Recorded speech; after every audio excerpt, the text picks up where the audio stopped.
এতিয়া প্ৰশ্ন হৈছে এই ফটোবোৰ জুবিন গাৰ্গৰ কাৰ লগত আছে হয় এই ফটোবোৰ আপোনালোকক মই দেখাম কিন্তু তাৰ আগত আপোনালোকে চাই লওক কেইখনমান ফটো আসলতে স্মৃতিৰ কাৰণে এইখিনি ফটো মই দেখাই আছো কিন্তু যিকিখন ফটো আপোনালোকে চাবৰ কাৰণে এই ভিডিঅটো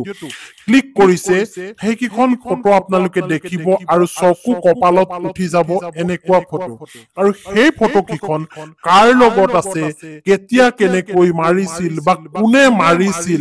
কোন সময়ত মাৰিছিল এই গোটেই কথাখিনি আপোনালোকে গম পাব কিন্তু বৰ্তমান সময়ত আমাৰ মহান শিল্পীজন আমাৰ ওচৰত নাই আৰু তেওঁ স্মৃতি স্বৰূপে থৈ যোৱা ফটো কেইখনমান মই দিব বিচাৰিছো আৰু তাৰ মাজতেই সেই কেইখন ফটো আহিব খন্তেক পিছতে যি খন্তেক পিছতে আপোনালোকে সেই ফটো কেইখন দেখিলে চকু কপালত উঠি যাব আপোনালোকে হয়তো ভাবিব পৰা নাই যে তেনেকুৱা কেইখনমান ফটো যে আপোনালোকে দেখিবলৈ পাব হয় এইটো জনমতে আমাৰ মহান শিল্পীজনে এই ফটো কেইখন কেনেবাকৈ মাৰি গৈছে আৰু সেই ফটো কেইখন চাবৰ কাৰণে আপুনি ভিডিঅ'টো শেষলৈকে চাওক কিয়নো মাজৰ অংশত সেই ভিডিঅ'টো দিয়া হৈছে অৰ্থাৎ ফটো দিয়া হৈছে আৰু সেই ফটো কেইখন যদি পাৰ হৈ যায় আপুনি পুনৰ আকৌ এই ভিডিঅ'টো ৰিপিট কৰি চাব লাগিব নহলে দেখা নাপাব কেইখনমান স্মৃতি ৰাখিবৰ কাৰণে ফটো মই সংগ্ৰহ কৰি প্ৰথমতে লগাই লওঁ তাৰ পিছত কিখন ফটো মই আপোনালোকক দেখাম হয় এয়া দেখিছে জুবিন গাৰ্গে ডেকা কালত হয় লৰালি কালত বুলি ক'লেও ভুল নহব এনেকৈ ফটো মাৰিছে তেতিয়া তেওঁৰ চুলি দীঘল আছিল আৰু ৰবি শৰ্মাৰ লগত এতিয়া দেখিলে এখন ফটো এয়া চব লগৰ গাঁৱৰ লগৰীয়াৰ সৈতে মৰা ফটো আৰু আটাইতকৈ বৰ্তমান সময়ত কন্ট্ৰভাৰ্সি হৈ থকা সেই মানুহজনৰ লগৰ যিজন ককায়েক আছে সেই ককায়েকৰ লগতো ফটো আপুনি দেখা পালে এয়া গায়ত্ৰীৰ লগত হয় নিজৰ পৰিবাৰৰ লগত ফিল্ম শ্বুটিঙৰ সময়ত আচলতে তেখেতে মৰা ফটো আৰু তেওঁ বিভিন্ন ধৰণৰ অভিনয় কৰিছিল আৰু এইখিনিতে এখন দেখা ফটোখন হৈছে জীৱনৰ অন্তিম মুহূৰ্তৰ ফটো আৰু এই চিনেমাৰ সময়ত বিভিন্ন ধৰণৰ আচলতে ফটো মাৰিছিল সেইবোৰ ফটো আপোনালোকে দেখি আছে তেখেতে সংগীত পৰিবেশন কৰা আৰু শ্বুটিঙৰ সময়ত ফুৰিবলৈ যোৱা ইত্যাদি ইত্যাদি ফটোবোৰ কিন্তু সেই ফটো কিখনো আপোনালোকে দেখিবলৈ পাব এৰি নাযাব গতিকে ভিডিঅ'টোৰ মাজ অংশতে মই দেখাম এয়া লৰালিৰ কালত শিলৰ নৈৰ মাজত গৈ এনেকৈ খেলিছিল জুবিন গাৰ্গে আৰু জুবিন গাৰ্গক চাওক কেনেকৈ কিমান সুখী আছিল সেইখিনি সময়ত যেতিয়া কৰ্মৰত অৱস্থাত আছিল আৰু জুবিন গাৰ্গে প্ৰকৃতি ভাল পাইছিল আৰু প্ৰকৃতি ভাল পোৱাৰ কাৰণে তেওঁ নদীৰ পাৰত গৈ জুৰিৰ পাৰত গৈ পাহাৰ এৰিয়াত এনেকৈ তেওঁ বহি ভাল পাইছিল আৰু এয়া চাওক টাৰজান বুলি চিঞৰি দিছিল সেই নদীখনৰ মাজত আৰু কেতিয়াবা উদাসীন হৈ জুবিন গাৰ্গে এনেকৈ কৰবাত সোফাত বহি আছিল এয়াই আমাৰ মৰমৰ শিল্পী জুবিন গাৰ্গ আৰু জুবিন গাৰ্গৰ বিভিন্ন সময়ত মৰা ফটো এইবোৰ হয় চাওক গৰিমাৰ লগত সুখৰ সময়ত ইয়া বন্ধুবৰ্গৰ লগত সুখৰ সময়ত আৰু হাতত এখন কেছেট আছে তেওঁ কেছেটখন হাতত লৈ মাৰিছিল আৰু নিজৰ পত্নীৰ লগতো মাৰিছিল আৰু বাইক তেখেতৰ যথেষ্ট প্ৰিয় আছিল বাইক ইফালে নাহৰ গছ দেখিছে নাহৰৰ পুলি লৈ গছ পুলি লৈও ফটো মাৰিছে কণমানিহঁতৰ সৈতে আৰু কণমানিহঁতক হয়তো সেইখিনি সময়ত কৈছিল যে তহঁতি গছ ৰুবি গছেহে আমাৰ পৃথিৱী বচাব হয় এনেধৰণে তেওঁ হয়তো কৈছিল আৰু আইতাহঁতৰ লগতো এইখন হৈছে বৃদ্ধাশ্ৰমৰ আইতাহঁতৰ লগতো সময় কটাইছিল আমাৰ মৰমৰ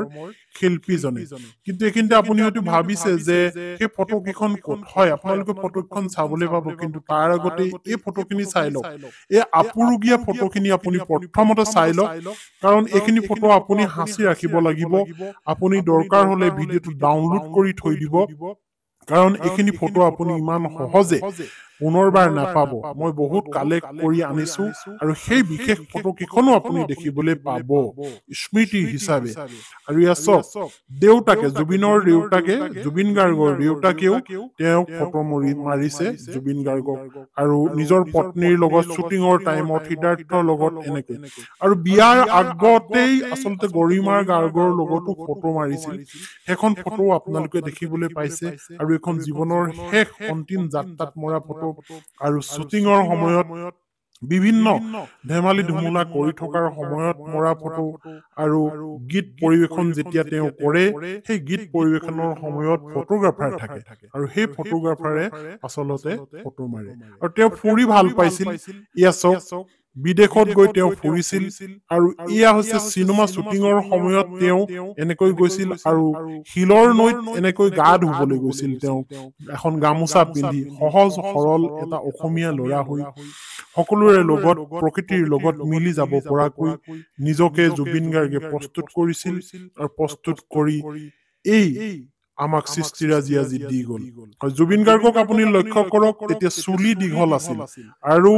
এটা সময়ত তেওঁ গামোচা পিন্ধি এনেকৈ শিলৰ নৈত পানী বৈ অহাৰ সময়ত তেওঁ গা ধুবলৈ গৈছিল লগৰীয়াৰ লগত আৰু বিভিন্ন ধৰণৰ শ্বুটিং বা ফুৰিবলৈ যাওঁতে ফটো মাৰিছিল এয়া হৈছে পুৰণি এখন ভিচিডি আছিল তেতিয়া চিডি কেছেট তেতিয়াই তেওঁ এখন ফটো মৰা বাইকত উঠি থকাখন আৰু শ্বুটিঙৰ সময়ত বিভিন্ন সময়ত এনেকৈ মৰা ফটোবোৰ কিন্তু সেইকেইখন ফটো আপোনালোকে দেখিবলৈ পাব যিকেইখন ফটো এতিয়া মই দেখাম খন্তেক পিছতে সেইকেইখন দেখিলে আপোনাৰ মনটো আৰু উৎসুকতাৰে ভৰি পৰিব ইয়াৰ প্ৰথমতে চাওক এখন ফটো এটা গছ পুলি হাতত লৈ কণমানি গীতাক হয়তো গছ পুলিটো দিছে যে ৰুবি বল হয় তেখেতেও লগত ৰুই দিছে এইখিনি ফটো আপুনি দেখি নাপাব এচক কেতিয়াবা উদাস মনেৰে বহি পৰে চকীখনত হয়তো তেতিয়া তেখেতৰ মনলৈ সেই সৃষ্টিৰাজি নাহে সৃষ্টি কৰিবৰ কাৰণে তেওঁ চিন্তা কৰে তেনেকৈ উদাসীনভাৱে বহে আৰু নিজৰ পৰিবাৰৰ লগত সময় কটাবৰ কাৰণে এনেকে বাহিৰলৈ কেতিয়াবা যায় আৰু এখন স্কুটি এতিয়া স্কুটি তেতিয়া স্কুটাৰ আছিলে এনভি বুলি এই এনভি স্কুটাৰখন তেওঁ চলাইছিল আৰু আপোনালোকে ফটোত দেখা পালে এই এনভি স্কুটাৰখন আৰু নিজৰ গাঁৱৰ লগৰীয়াৰ এইবোৰ যিবোৰ আপুৰুগীয়া ফটো এই ফটোবোৰৰ কথাই মই আপোনালোক কৈ আছো এই ফটোবোৰ আপোনালোকে কেতিয়াও জীৱনত পাহৰিব নোৱাৰিব একোখন আচৰিত ফটো এই ফটোবোৰ কাৰ লগত মাৰিছিল বুলি প্ৰশ্ন কৰিছিলো হয় কাৰ লগত মাৰিছে ইয়া আপুনি দেখা পাইছে ইয়া দেউতাক হৈ দেউতাকৰ লগত মাৰিছে নিজৰ পৰিবাৰৰ লগত মাৰিছে আচলতে এই ফটোবোৰ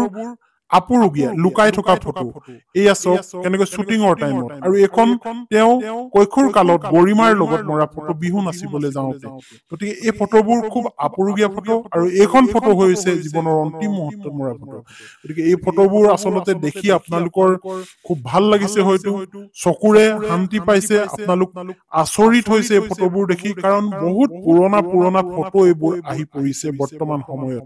কাৰণ এই ফটোবোৰ এতিয়া আপোনালোকে দেখিবলৈ নাপাব নতুন ফটো দেখিবলৈ পাব